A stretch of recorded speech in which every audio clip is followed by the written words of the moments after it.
I'm Christina Mars-Ring, and I'm the founder of Horse Guided Empowerment. And today, as of your request, I will show you a little bit what my herd is like and tell you a little bit more about them. So Flamenco was a dressage horse. He's a great mover and a great yawner. And he didn't have such a good time in his dressage career. He had various accidents and parades with people, and it got to the point where he was prohibited to participate in competitions because he was supposedly dangerous. And then he came to me because his owner was looking for a new nice place, and Flamenco turned out to be a natural born therapy horse. He is great, especially for kids with autism. I started him again from scratch, from the ground. I rode him without a bridle, without a saddle, and that really changed his character.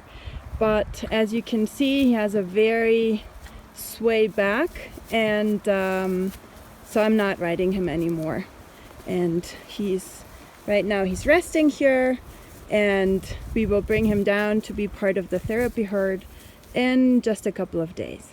This little guy here is Blondie, and he wants to sit on my lap all the time. He was born from a rescue mare, and he was born premature. I think that's because the mare was very small and also had some health issues. So Blondie came to me by surprise. He's called Blondie because Alpha Blondie, the singer, the reggae singer, gave a concert in our area right when he was born. So Blondie is a bit small. He also had a huge problem in his hips, but with a lot of muscles, that is really well taken care of. And now he still looks like a baby, but he's already 4 years old, and he is also part of our therapy herd. And he's like our special child. He always is up for, opening something, dragging something along, trying to escape, and wanting to sit on everybody's lap. Vicky is the oldest member of my herd. She is over 30 years old, and she came to me over 10 years ago. And she belonged to a little child, to a little girl, and was really loved. And then when the girl grew and the horse didn't, she was kind of, left alone and not really dumped, but not loved anymore. And that's how she came to me. Now she's our grandma. Hello, Vicky. And most of the time she wants to be left alone, and she deserves it. She can just rest here. She was an amazing therapy horse, very wise. So in sessions, for example, when something important happened, Vicky picked it up, and then she would trot through the field, whinnying and saying, "Yes, that's exactly true. I love that." She was amazing. But now she has really deserved her retirement, and so she's just here in the big pasture as long as she wants to stay with us. This one is Aquilante. He was adopted by a friend of mine when he was about 6 months old. And yeah, here's Blondie again.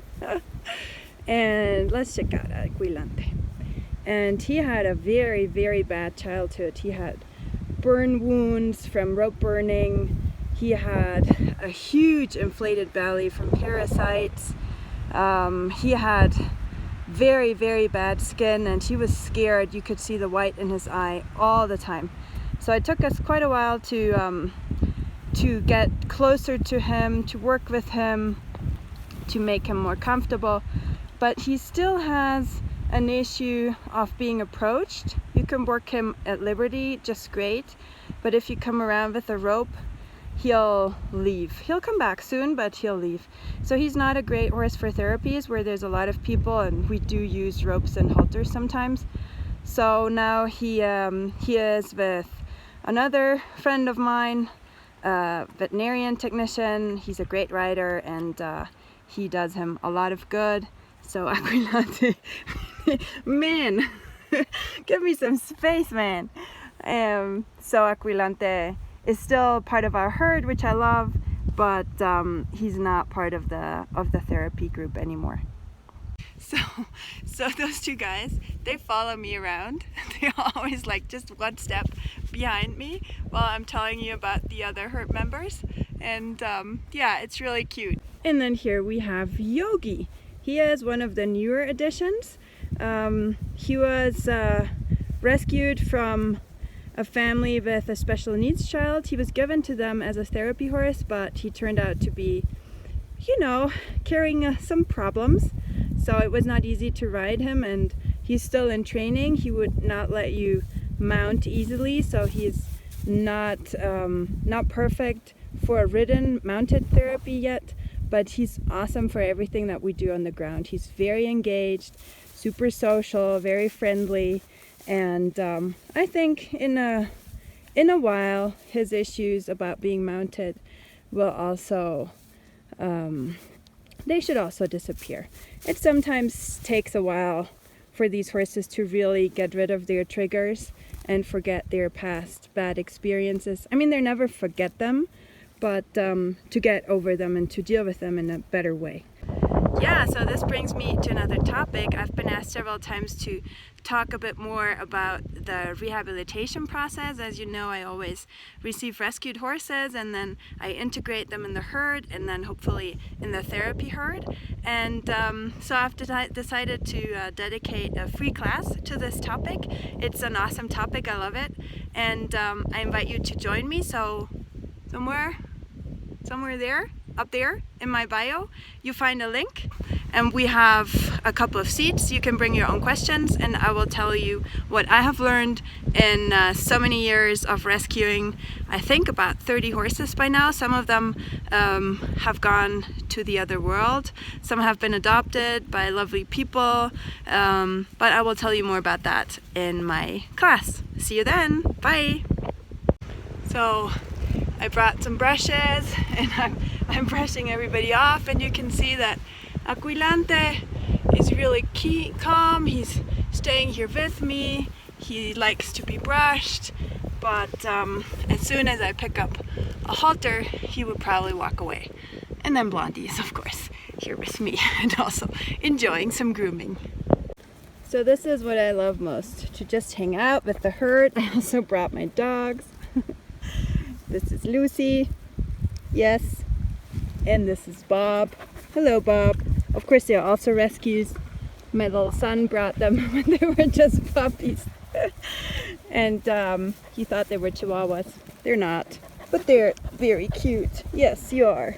So just hanging out, watching them graze, playing with the dogs, hearing the wind in the trees. That's my favorite moment of all times and of everything. I really hate to separate them. It's my biggest goal for now, to find a place where they can all be together and work in the therapy. The problem here in this beautiful piece of land, it's 4 hectares big and has 2 little forests. It's awesome, but it's far away. It's like a 20-minute drive up a dirt road, so our therapy kids cannot come here. And I'm trying to combine both my needs, a nice land with nice landscape that is interesting for the horses and close enough to town so that my clients can also come there. So cross your fingers that I hopefully find that soon. Okay, let's go home again. I brought a lot of stuff like my carrot stick and a lunch line, and I didn't use any of it because it was just so nice sitting with them, right? Yes, we had a great time. Let me show you the amazing, fantastic landscape I have to cross on my way to the horses.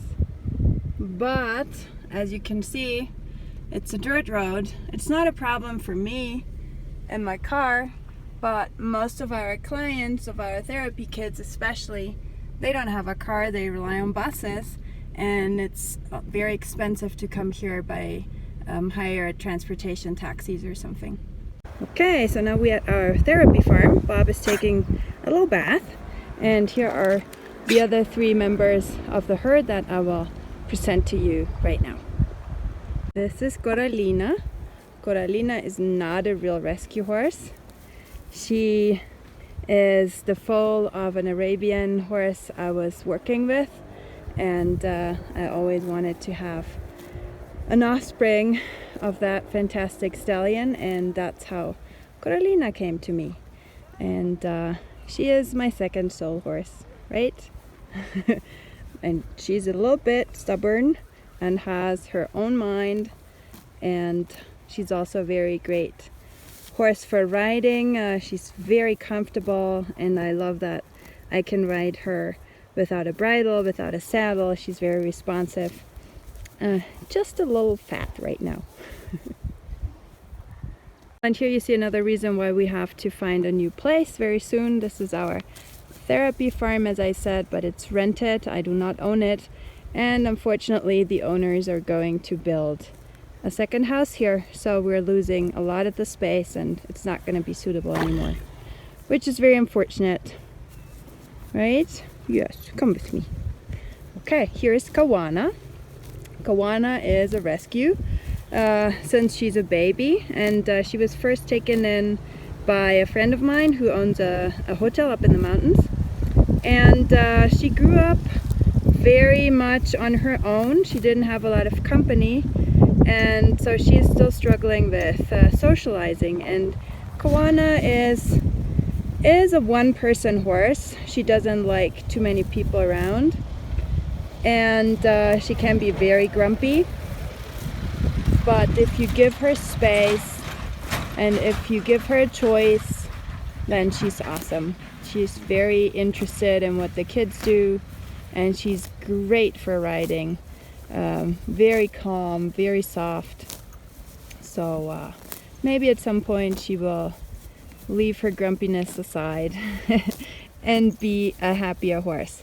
She also has, you can see she has a little wound there on her nose when she's stressed, and she will scratch herself. It's like a self-soothing technique that also humans do. And we'll talk about that a bit more in our free class. And also about something very important. So one thing I will talk about in the free class is why I do not focus on desensitizing when I get a new horse. To me, desensitizing, what most people do first, like, most horses that come to me either don't tolerate touch at all, or they're very sensitive in their hindquarters. They might even kick or bite.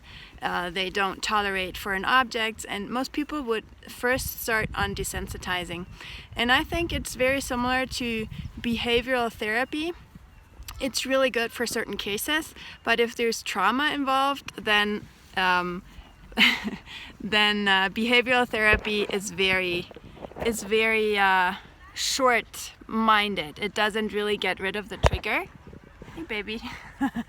It doesn't really get rid of the trigger, so it's not something that I would recommend with a rescued horse that has gone through some trauma. And then over there we have Zoe. Zoe was a polo horse. She's also a bit older, and I was looking for another therapy horse, a small one with a round back, a young one, and then I found Zoe, who is the absolute opposite.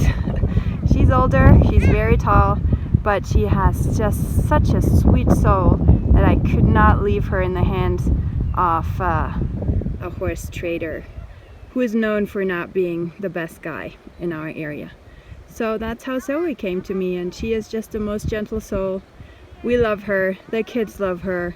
She's awesome. Okay, so don't forget to sign up for the free class. Remember, up there in the bio, there is the link. Hi, Carolina. And we will talk about the process of rehabilitating horses in a herd, why desensitizing is not my favorite thing, and how you can assess the horse's character through their history and also through some simple exercises, and let you guide by them in their own rehabilitation process. Yes, yes.